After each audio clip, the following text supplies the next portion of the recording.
What up, y'all? DCFAYGOGUY. Today we are going to be taking a look at Esham's Acid Rain. This is probably shocking a lot of people right now. Esham has been highly asked about from a lot of my viewers. What I think of him, would I ever fuck with him, would I ever do reviews. And I said I was open to the possibility. Cali Green Too Fresh hits me up, wants to know my address. I had no idea what he was sending me. He sends me a copy of this right here. So I gave it a listen, and I'll tell you what, guys, it did its job. It opened my mind. It opened up my, it opened me up to Esham. So I would definitely like to hear more from Esham. I'm definitely going to start listening to more Esham on Spotify, see what I think from there. If I like albums that I'm hearing, definitely going to pick them up. That's the way I do. When I discover new artists, I will typically listen to their music in some kind of a free way.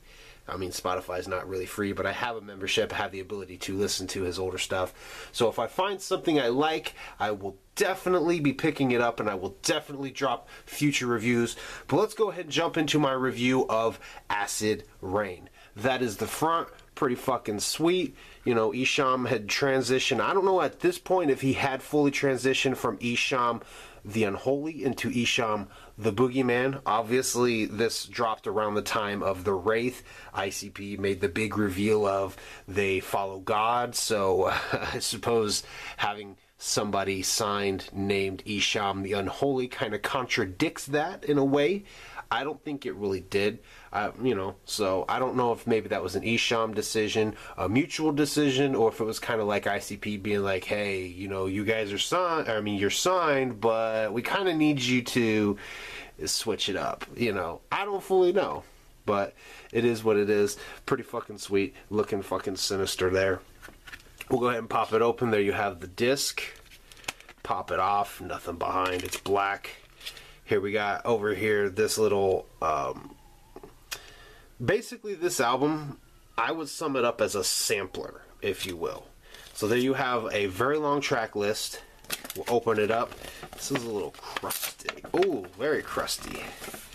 So there you have a little, I'm just going to read this little, let this album tell the story of Esham and clear his name of all hateration and bullshit rumors. 10 years of his acid rap legacy lands him right here under the acid rain, running with a hatchet.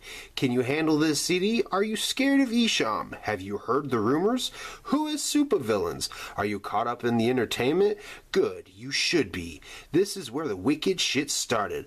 But for once and for all, let this album finally set the record straight. Esham is not a devil worshipper. He never was and never will be. You don't believe me? Good. So what? That only means that you are all caught up in the mix just like you should be. If you find this album scary, good. Then Esham and Psychopathic Records has done just what we set out to do. Drop that scary, wicked shit.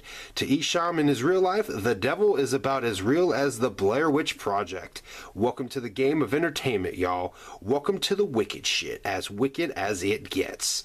Just try your best to hang on and don't let go. Remember, Juggalos, it's only a show. Enjoy the 10-year path of flavor that Esham has laid for you. Because just when you least expect it, it's time for redemption. All to the good. So there you go, kind of a little like introduction to anybody who maybe didn't know Esham. So, and then you got credits right here. That being said, when we close this up and we go over the tracks, I'm not even going to go over the tracks. I'm going to simply put this in frame to anybody who's never seen this album and let this kind of sit there for you to look at. And like I said, this is basically a sampler, an introduction, if you will, to those who don't know Esham or didn't know Esham. And it just went over basically and played snippets or played portions of songs that he had released over his discography before signing with Psychopathic Records. And then, of course, you had some new shit right here, which a few of these, I believe, are more or less supervillain tracks. I believe Migraine Headache is for sure a supervillain track. So I'm not really going to play the snippets because there's a lot of fucking songs here. All I'm going to say about this, and what I'm going to say in my review, because this is what it is. This is basically a sample and introduction to Esham. It did its job. I'm intrigued. I like what I heard. I love the way this was put together, and I'm definitely going to go check out some more Esham.